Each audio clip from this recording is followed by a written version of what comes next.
second vote will either be June 21st or the first Tuesday in July. We have to conclude the ward redistricting now, because then we turn to the A and C redistricting. The way we do the A and C redistricting is each ward sets up a task force. The ward council member sets up the task force, but there's the law gives some definition to who's on the task force. The task force, each ward will have their task force. They will meet during the summer. They'll issue their reports either the end of September or early October, so that the council can then have hearings on the proposed changes for ANC and SMD boundaries, and the council can adopt those by the end of the year. We have to act by the end of the year because our next election is a primary in April of next year. You know, we moved that September primary up to April, and so that's our next election, so we have to get this done by the end of the year. So that's the general outline of what's happening, and I'd be happy to answer questions at this point. Should I call on people? Okay, let's go for this. Yes, ma'am. Yes, my name is Linda Hamilton Gilbert, and I'd like to know if you all have considered getting rid of one of the wards and then divvying up the city that way. The question is, have we considered getting rid of one of the wards and then dividing up the city that way? The short answer is no. I don't know if we could do that, because I think there may be a prescription in the Home Rule Act with regard to the ward representation on the council. But I don't, even if that isn't the case, I don't think there's been no discussion in the council about reducing the size of the council. Next question. Yes, the microphone. Yes. Sometimes up here. Up here and ask me a question. I can repeat the question. I'd rather.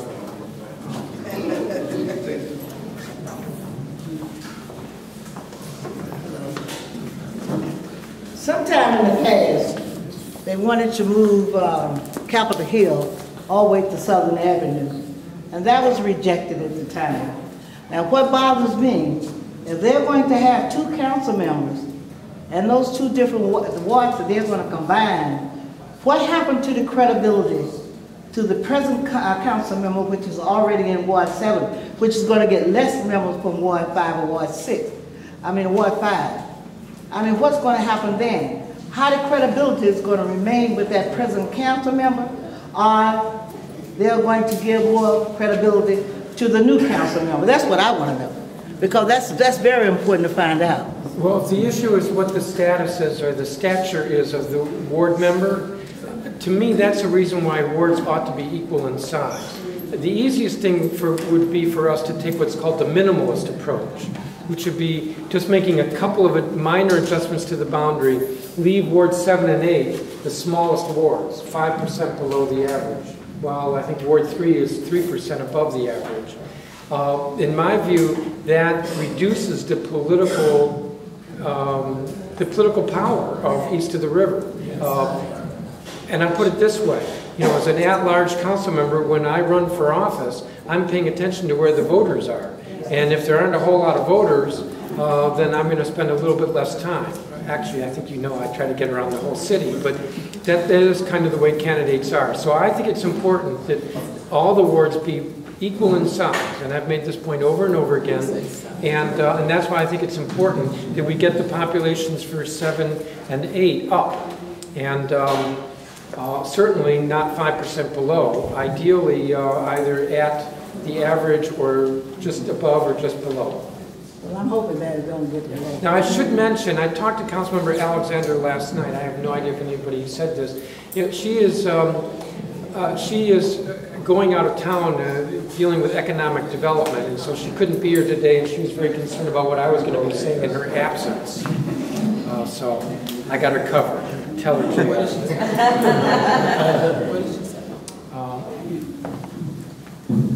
Good morning. My name is Nakisha Neal, and I sat back and heard some of my neighbors snicker, and so did I, as you talked about some of the proposals for redistricting. I just wanted to know, as a part of your deliberations, how have you talked about issues of income and political participation, and how some of these choices are going to impact, you know, some of the areas east of the river that may already have populations that are lower income and do not, and I say disproportionate, in terms when you look at the rest of the city, but also may also not have the voting levels or levels of political participation that we have in other parts of the city. I just wanted to know, in your deliberations, how have you looked at having some equity amongst those factors?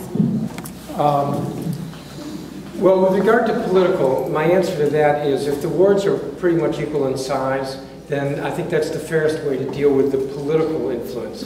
Redistricting isn't a way to get people to vote, and that's another important factor in political clout.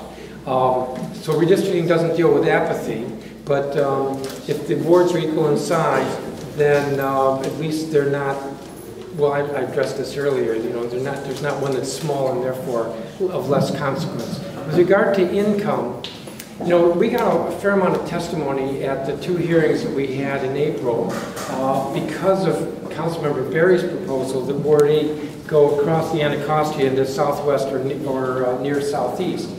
And he argued that, well, that would improve the income of Ward 8. And it would create more economic diversity in Ward 8. I have to tell you, I'm not, as an argument for those changes, I'm not convinced. And the reason is because neighborhoods are what they are. And if you have an impoverished area, the fact that you attach to it a less impoverished area doesn't make the impoverished area any wealthier. It may change the average, but it doesn't change that neighborhood. So if we want to deal with unemployment or lower educational levels, issues like that, we need to deal with those squarely. We don't address those by redistricting. Redistricting is just changing the election boundary. How you doing, Councilmember? My name is Nate Bennett-Fleming, and It's good to see you again. Keep it down. I'll try my best to keep it down. I'm a Ward 8 resident, and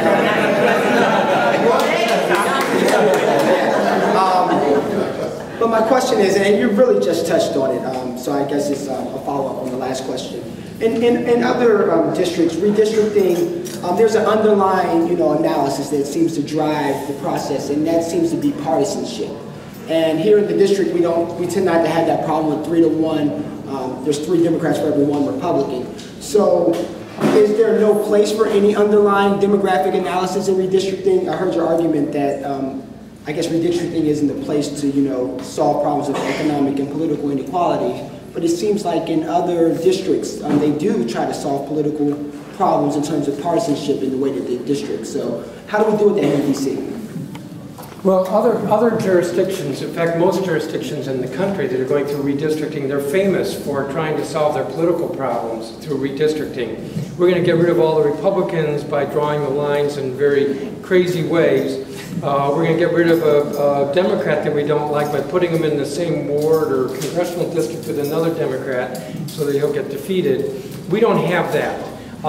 So we tend to look at redistricting more in terms of just the fundamental fairness of the wards being equal in size, and then looking at other issues such as, are we splitting neighborhoods? Is there an alternative to splitting this neighborhood? I didn't mention this before, but there are a number of principles that go with redistricting, and many of those principles are contradictory. Like don't divide neighborhoods, don't split census tracts. You can't do all of them. We're going to end up splitting census tracts. We're just going to. And we're going to end up splitting some neighborhoods. There are some neighborhoods that are split, and they're going to remain split. I don't know if we'll split anymore. Trying to have wards compact. I'm not sure what's going to happen because we don't have a plan that's come to the committee yet. But from Ward 2, probably the area that's going to change will be the area up around Shaw and Mount Vernon Triangle. And those folks are very outspoken about trying to keep the neighborhood together. The numbers don't work that there won't be, the numbers don't work that those neighborhoods, if those are the ones that change wards, will change entirely. The neighborhoods won't be kept whole. Maybe a block or two, maybe a little bit more than that. So we do have some of these principles that since we don't deal with partisanship, we look to the other principles. And the neighborhood is one, geographic boundaries, compactness. Trying I think there are others that come up as I have the discussion, and we tend to focus more on those. Hi, I'm April Goggins, and you mentioned Marbury Plaza. Yes. We're all trying to figure out exactly what that means as far as, it keeps getting mentioned that there are, you know, some changes.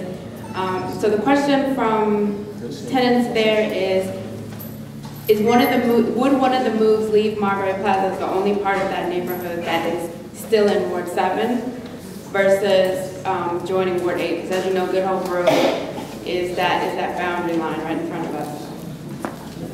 Well, I don't have the answer for you. I'm one member on the committee, and as I say, there is not a plan that has been adopted by the committee. The discussion about the boundaries of 8 have either been going across the river or they've involved the Marbury Plaza, I hate to put it this way, the finger that sticks into Ward 8. There's been no public discussion of the other option, which would be Hillcrest. But 8 has to expand, and there aren't too many possibilities. Fair Lawn, if you include Marbury Plaza as part of Fair Lawn, Hillcrest, or going across the Anacostia River.